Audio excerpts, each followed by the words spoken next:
नमस्कार साथियों। कैसे हैं आप सब? उम्मीद करते हैं आप सब बहुत ही अच्छे होंगे। तो मेरा नाम है हर्ष और स्वागत करता हूं आपके अपने YouTube चैनल मेंस बाबा के ऊपर में। तो साथियों, हाल ही में एक रिपोर्ट रिलीज की गई है। रिपोर्ट क्या चीज के ऊपर रिलीज की गई है? रिपोर्ट रिलीज की गई है जो भी काम करने में महिला और पुरुष के बीच में गैप है, चाहे आपका अर्बन एरिया के अंदर में हो या रूरल एरिया के ऊपर में हो, उनके ऊपर में रिपोर्ट रिलीज की गई है। यानी जो भी महिलाएं हैं या फिर दलित जात के हैं या फिर आदिवासी हैं, उनको कमाई और नौकरी करने में क्या आती है, असुविधा आ रही है। तो इस रिपोर्ट के किसे ये रिपोर्ट किसके द्वारा रिलीज किया गया है? ये रिपोर्ट ऑक्सफार्म के द्वारा, ऑक्सफार्म इंडिया एक संस्था है, उसके द्वारा रिलीज किया गया है। जैसा कि साथियों मैंने बताया है आपको,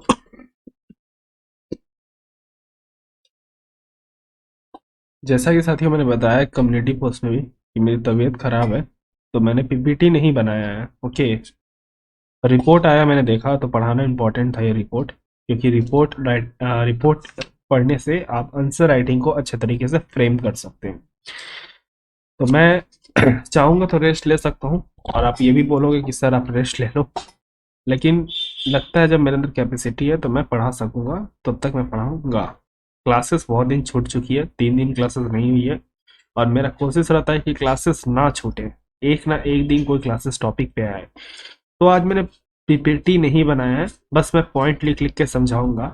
क्या रिपोर्ट में प्रमुख बातें आई हैं सामने, क्या इसके कारण है नहीं है, सब कुछ बताऊंगा। डिस्कशन करूंगा आपके साथ एक तरह का। आज पढ़ाने वाला स्टाइल से नहीं, एक तरह से डिस्कस करूंगा आपके साथ। ओके। आज कुछ समझाऊंगा नहीं, आप समझना कि मैं भी आपके ग्रुप का हिस्सा हूँ, और आज मैं आपके साथ डिस्कस करूंगा कुछ बातें। तो चलिए, उससे पहले मैं चाहता हूँ वीडियो को लाइक, चैनल को सब्सक्राइब और शेयर कर दे अपने सारे दोस्तों के साथ, जो भी तैयारी कर रहे हो यूपीएससी की, state PCS, SSC, banking, railway इत्यादि किसी भी एग्जाम की, जहाँ पे करंट अफेयर आता है, तो उनका स्वागत है। अच्छा, एक बात याद रखना, मैंने एक चीज़ बताना भूल गया हूँ, मैं कम्युनिटी पोस्ट पे भी डाल दूंगा, क्योंकि वीडियो बनाने की कैपेसिटी तो भी नहीं है मेरे अंदर, कि बीपीएससी का कैलेंडर जारी हो चुका है, जिसमें यह कहा गया है कि 30 सितंबर को तो आपका बीपीएससी का जो आपका 67th बीपीएससी एग्जामिनेशन है, वो तो आपका होने ही वाला है 30 सितंबर को। दिसंबर की टाइम डेट मुझे अभी याद नहीं आ रही है, बट डेट रिलीज कर दी गई है। इसका मेंस भी हो जाएगा। जनवरी में आपका प्रीलिम्स होगा, 68 बीपीएससी प्रीलिम्स, और उसका मेंस का भी डेट आ चुका है, जो आपका अप्रोक्सीमेटली मई या जून के टाइम में होने वाला है। तो पूरा इन्फॉर्मेशन मैं कम्युनिटी पोस्ट पे डाल दूंगा, चिंता मत करो। ये सब चीजें के लिए चिंता नहीं करनी आपको। चिंता बस कुछ नहीं करना, आपको बस पढ़ाई करना है, बाकी इन्फॉर्मेशन मैं दे दूंगा। बच्चे बोल रहे हैं कुछ कुछ टॉपिक पे वीडियो चाहते हैं वो। यार अभी मैं, तबीयत ठीक नहीं है मेरी, तो मैं उन सब चीज़ों पे शॉर्ट्स नहीं बना सकता। मैं चाहता हूँ कि आप लोग को जहाँ प्रॉब्लम आए मैं आपके साथ खड़ा रहूँ, पर अभी आप क्या हो ना, क्या अभी आप मेरे साथ कुछ दिन खड़े रहो, ताकि मैं एटलीस्ट जो टॉपिक करा सकता कराऊंगा, क्योंकि ये पढ़ाई के पर्पज से है, और वो शॉर्ट्स वगैरह बनाने के लिए मुझे बहुत एनर्जेटिक होकर 60 सेकंड के अंदर में आपको ऐसा समझाना होता है, ताकि आपको चीज़ें समझ में आ जाए अच्छी तरीके से। चलिए, तो आइए जानते हैं क्या है ऑक्सफार्म की रिपोर्ट। तो जीएस पेपर 2 से इंपॉर्टेंट रहेगा, याद रखिएगा। रेड, जीएस पेपर 2 से इंपॉर्टेंट रहेगा, एक तरह से सोशल डेवलपमेंट इश्यूज वगैरह से, गवर्नमेंट पॉलिसीज एंड इंटरवेंशन नहीं होगा। तो ऑक्सफार्म के द्वारा रिपोर्ट रिलीज किया गया है साथियों, मैं आपको दिखा रहा हूँ ऑक्सफार्म के ओरिजिनल साइट पे भी। ओके, 15 सितंबर को जो है आपका जेंडर जस्टिस के ऊपर में, इस नाम के ऊपर में रिपोर्ट रिलीज किया गया, जिसमें 8 बातें सामने आई, लेकिन उसमें से हम लोग कुछ प्रमुख बातें ही डिस्कस करेंगे। आइए, मैं पेन ले लेता हूँ पहले। देखो, मेरी राइटिंग थोड़ी खराब रहेगी, क्योंकि मैं माउस से लिखता हूँ। ये मेरे पास कोई लिखने का सुविधा वाला पेन नहीं है, जिसके कारण मैं लिख सकूं, इसीलिए मैं माउस से लिखूंगा। तो आप समझ जाना, ये नहीं बोला कि सर आपकी स्पेलिंग गलत है या राइटिंग खराब है, यार माउस से कैसे लिखूं। ओके, तो पहला बात, आइए साहब जानते हैं आपके साथ कि इस रिपोर्ट में क्या क्या बातें सामने आई। पहली बात क्या सामने आई? पहली बात आई आपका एल एफ पी आर के ऊपर में। LFPR ये क्या बोला है सर, ये बताइए। LFPR labour force participation rate, यह माना जा रहा है साथियों कि महिलाओं में जो पार्टिसिपेशन रेट है कोई भी काम को लेकर, वो कहीं ना कहीं बहुत ज्यादा कम है। ठीक है साहब। अर्बन में कितना कम दिख रहा है हम लोग को गैप? अर्बन में हमें 98% का गैप दिख रहा है, 98% का। और रूरल की बात करें साथियों तो रूरल एरिया में हम लोग को 100% का गैप दिखने को मिलता है। तो आप समझ सकते हो कि महिला और पुरुष के बीच में अगर काम को लेके इतना बड़ा गैप है कि जहाँ पे 98% सिर्फ पुरुष काम कर रहे हैं, 2% महिला काम कर रही है, गांव के क्षेत्र में तो एक भी महिला काम नहीं कर रही है। तो ये चीजें सामने इस तरह निकल के आती हैं जो आप कभी सुनना ना चाहो या आपको पसंद ना आए या अच्छा ना लगे, लेकिन रिपोर्ट में यही देखा जा रहा है कि महिलाओं का जो पार्टिसिपेशन है वो कम हो रहा है। ठीक है साहब। दूसरी बात क्या निकल के आ रही है? दूसरी बात, अब इन 2% वाले को उठाओ। अब ये जो 2% जो काम कर भी रही हैं उनके पे स्केल में गैप देखने को मिलता है। अब पे स्केल में गैप कैसे? देखो, मैंने देखा है जनरली जो कंपनी की मीटिंग, कंपनी के डील्स वगैरह होते हैं, उसमें ज्यादातर क्या होता है, पुरुष को यानी आपका मेन को ही भेजा जाता है कहीं पे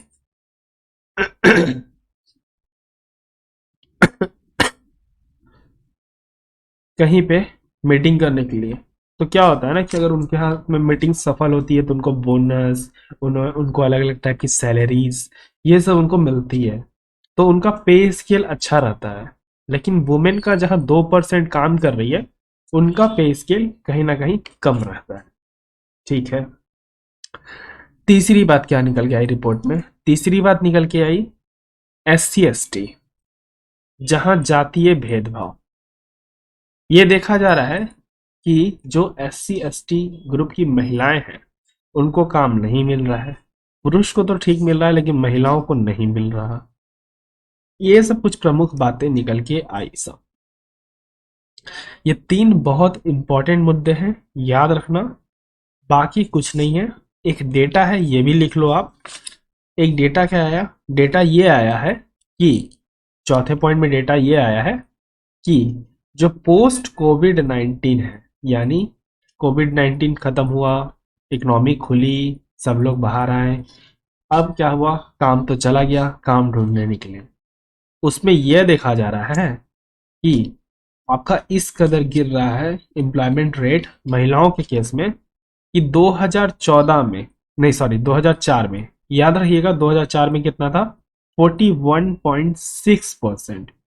वहीं पे 2019 में कितना हो गया, 25%। तो आप देख सकते हो साथियों कितना गैप आया। तो क्या क्या बताया मैंने बताया कि सबसे पहले लेबर फोर्स पार्टिसिपेशन रेट गिरा। दूसरी बात, अर्बन रूरल में हम लोग ने गैप को देखा कि अर्बन रूरल में कितना का गैप आया।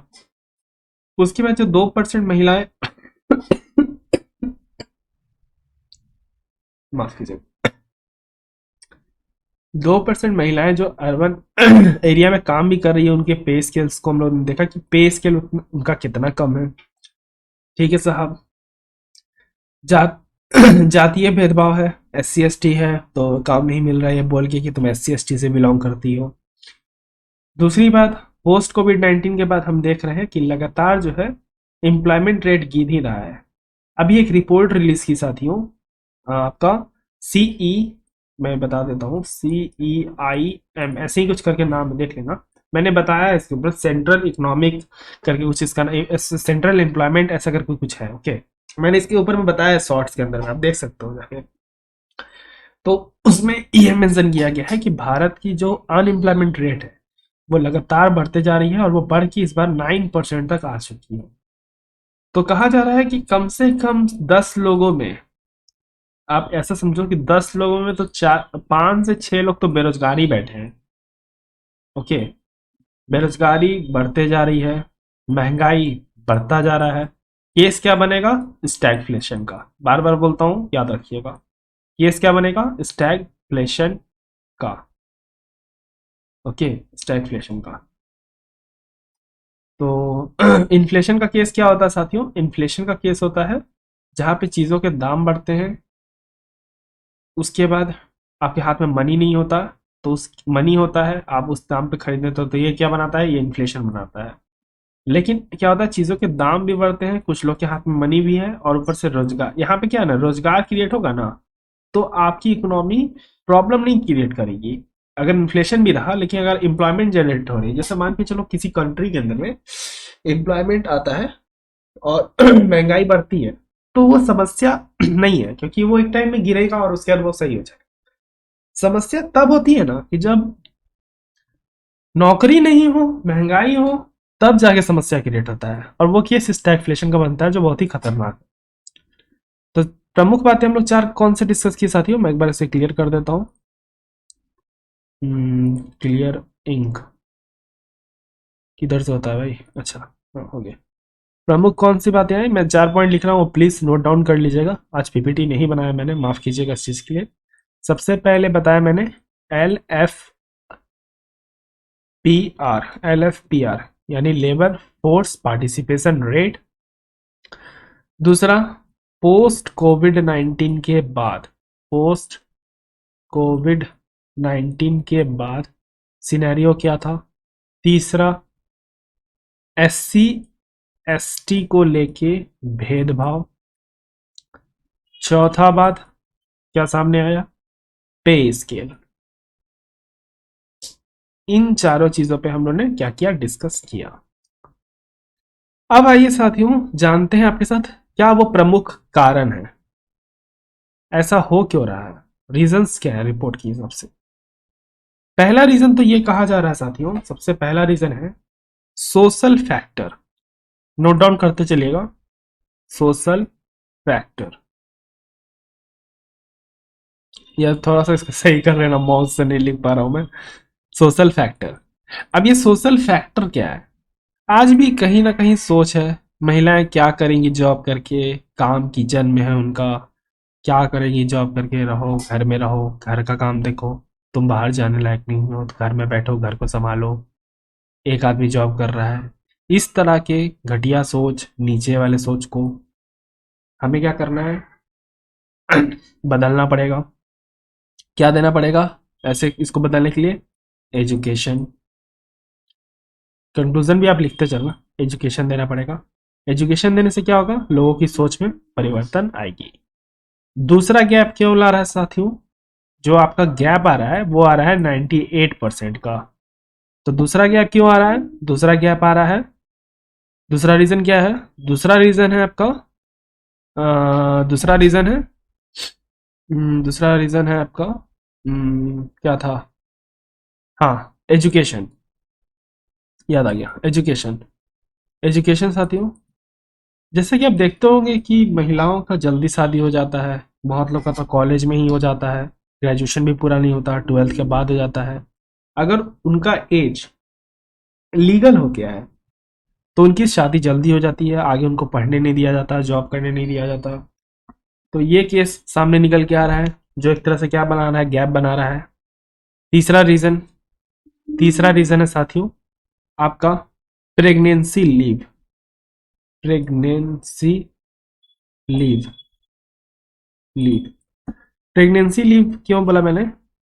प्रेगनेंसी लीव इसलिए बोला क्योंकि कंपनी एक्ट के मुताबिक अगर कोई महिला आपके यहाँ काम कर रही है, ओके, या एक और एक्ट आता है, मैं नाम भूल रहा हूँ, अगर कोई आपके यहाँ महिला काम कर रही है, तो उस केस में अगर वो प्रेग्नेंट है, तो 3 महीना, एटलीस्ट 3 महीना का, जब उनका डिलीवरी का टाइम होगा, 3 महीना, मंथ्स लिख लेना, MON मंथ्स, या जो भी है मंथ्स लिख लीजिए आप लोग। 3 महीना का कंपनी को उनकी फुल सैलरी देनी पड़ेगी, नहीं सॉरी, सैलरी देनी पड़ेगी, नहीं तो हाफ सैलरी देना पड़ेगा। लेकिन भाई सैलरी तो देना पड़ेगा, सैलरी काट नहीं सकते आप, आधी सैलरी तो देनी ही पड़ेगी, आप चाहो तो पूरी भी दे सकते हो। इस कारण से जो 3 महीना का काम वो नहीं करती, इसके चलते कंपनी को लगता है घाटा, और इसके चलते उन यहाँ तक कि कंपनी को क्या करना पड़ता है, पेमेंट करना पड़ता है। इसी 3 महीने से बचने के लिए कंपनियां क्या कर रही हैं, जॉब नहीं दे रही हैं महिलाओं को, कहती है नहीं नहीं। बीच बीच में उनकी तबीयत भी बहुत सारी खराब रहती है, प्रमुख कारण से, उनके प्राइवेट कारण से, जिसके कारण से भी उनको लीव देना पड़ता है, और इस सब चीज़ के लिए वो सैलरी नहीं काट सकते।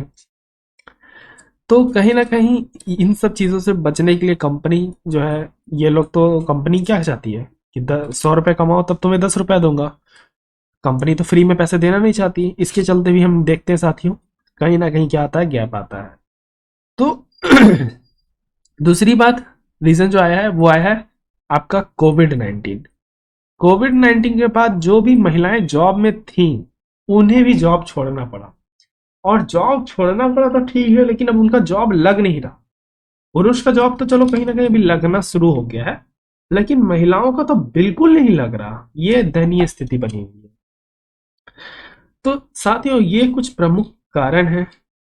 ये कुछ आपके सामने मैं दिखा रहा हूं कि इस रिपोर्ट में क्या चर्चाएं सामने आई, क्या रीजन थे रिपोर्ट निकालने का। ठीक है,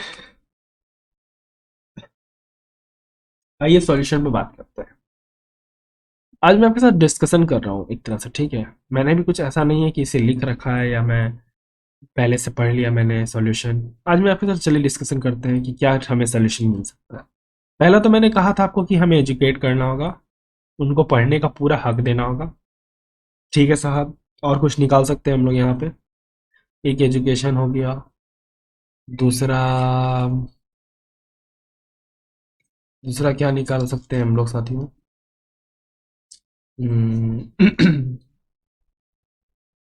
एजुकेशन हो रहा है आपका यहाँ पे कि एजुकेट करेंगे लोगों को तो उनका थिंकिंग बढ़ेगा, और उनको पढ़ने भी दिया जाए आगे, तो ये भी हो सकता है कि आगे वो पढ़ के कुछ अच्छा कर सकती हैं।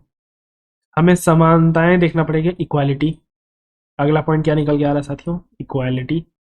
ये नहीं होगा कि अगर हम पढ़ा भी रहे हैं तो बेटे को पढ़ा रहे हैं अच्छे स्कूल में, बेटी को पढ़ा रहे हैं ऐसे स्कूल में जहाँ पे चौक तक का पता नहीं है। ये चीज़ें हमें बंद करनी पड़ेगी। तीसरा पॉइंट क्या निकल रहा है साथियों, तीसरा पॉइंट कुछ निकल रहा है, आप देखिए। अगर आपको आता है तो कमेंट बॉक्स में जरूर बताइएगा। तीसरा पॉइंट क्या निकल रहा है, इक्वालिटी हो गया, एजुकेशन हो गया, उसके बाद क्वालिटी। जी हाँ साथियों, quality, quality of life, quality of life. अभी क्या है कि हमें क्या करना होगा कि जिस तरह हम बेटों को पढ़ने के लिए अच्छा फैसिलिटी प्रोवाइड करते हैं,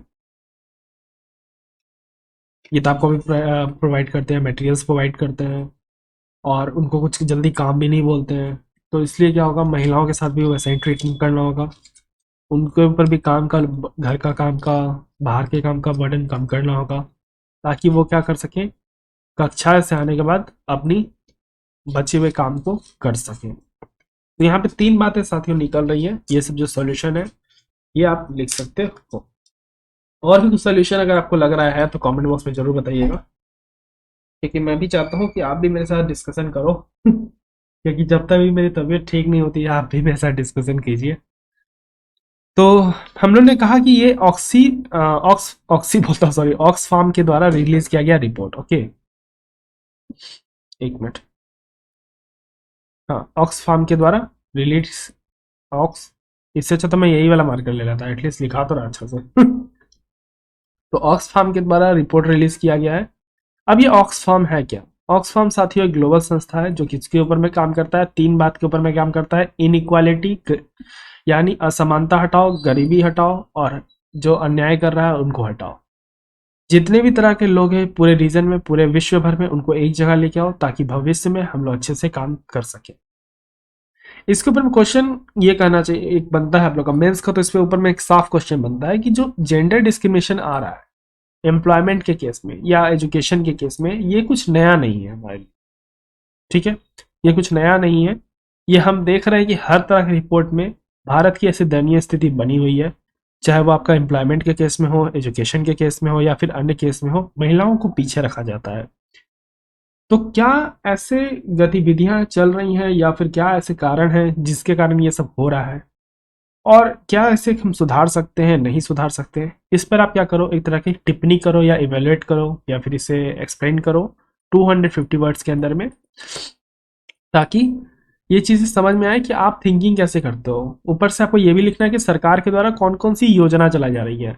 ठीक है, इसमें ये चीज का ध्यान रखना कि जब भी आप देखो, आप ब्यूरोक्रेसी की तैयारी कर रही हो, आप ब्यूरोक्रेट्स बनने जा रहे हो, आप आईएएस ऑफिसर बनने जा रहे हो, तो आपको बताना पड़ेगा कि सरकार की कौन कौन सी प्रमुख योजनाएं हैं जिनका लाभ महिलाएं ले सकती हैं। ओके, महिला शक्तिकरण है, बहुत सारा योजना है। तो इसी तरह से आपको नोट करना पड़ेगा, लिखना पड़ेगा, ताकि आपके पास एक डेटा कंक्लूजन बेस्ड बात हो। हवेबाजी से काम नहीं चलता यूपीएससी के अंदर में। हवेबाजी देके आप अगर आंसर में आ जाओगे, पन्ने भर के आ जाओगे, तो आप सोचोगे सिलेक्शन हो जाए, सिलेक्शन नहीं होने वाला। 8 पेज ही लिखिए, जरूरी नहीं है कि 10 पेज आंसर लिखें, 8 पेज ही लिखिए, 7-8 पेज लिखिए, लेकिन उसमें फैक्ट बेस्ड बातें कीजिए, डेटा बेस्ड बातें कीजिए, ताकि आपके बातें लगे कि आपके बात जो आप रख रहे हो उसका कोई ग्राउंड है, किस ग्राउंड पे आप रख रहे हो। हाँ, अगर सरकार की योजनाएं हैं तो कहीं ना कहीं योजना तो फेल हो रही है ना। यानी फेल नहीं हो, फेल क्यों हो रही है? क्योंकि चाहे तो वो दो केस हो सकता है, चाहे तो अवेयर है या फिर डरते हैं सामने आने से। ओके, चाहे तो अवेयर नहीं है, चाहे तो डरते हैं सामने आने से। तो इस तरह की प्रमुख बातें सामने आ सकती है, तो आप इस पे जाके इवेलुएट करके अच्छे से आंसर या फिर एक तरह का टिप्पणी कीजिए, टिप्पणी यानी कमेंट कीजिए, ताकि रीजन जो है सामने आए। तो ऑक्सीफार्म, सॉरी यार, बार बार ऑक्सीफार्म बोल देता हूँ। ऑक्सफार्म के द्वारा रिपोर्ट रिलीज किया गया, मैंने बता दिया, ऑक्सफार्म ग्लोबल संस्था है, उसी का एक ब्रांच है भारत के अंदर में जिसका नाम है ऑक्सफार्म इंडिया, जो 3 मुद्दों के ऊपर में काम करता है। गरीबी हटाओ, उसके बाद असमानता और अन्याय के खिलाफ लड़ता है। Together we fight inequality to end the poverty and justice, इनका ये क्या है, लाइन ही है, जिसको बोलते हैं टैग लाइन, यही है इनका। तो आशा करता हूँ वीडियो समझ में आएगा, तो वीडियो को लाइक, चैनल को सब्सक्राइब और शेयर जरूर करें। बहुत सारी स्पेशल क्लासेस चल रही हैं, जाके देख सकते हैं। कैसा लगा वीडियो कमेंट बॉक्स में जरूर बताएं। तब तक के लिए रखें अपना ध्यान, मुझे दिया गया, धन्यवाद। जय हिंद, जय भारत।